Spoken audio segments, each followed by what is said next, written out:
नमस्कार, श्री स्वामी समर्थ. राहू कुंभ राशीमध्ये प्रवेश करणार आहेत आणि केतू सिंह राशीमध्ये प्रवेश करणार आहेत. राहू आणि केतू एका राशीमध्ये 1.5 वर्ष असतात.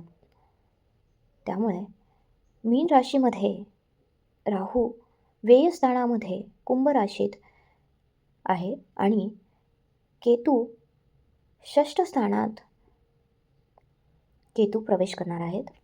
खूप खर्च यावर्षी तुमचा होणार आहे. परदेश गमनाची योग आहेत. नोकरीत लक्ष द्या. अति मनोरंजन, अति फिटनेस, अति काळजी करू नका. कंट्रोल ठेवा. आरोग्याची काळजी घ्या.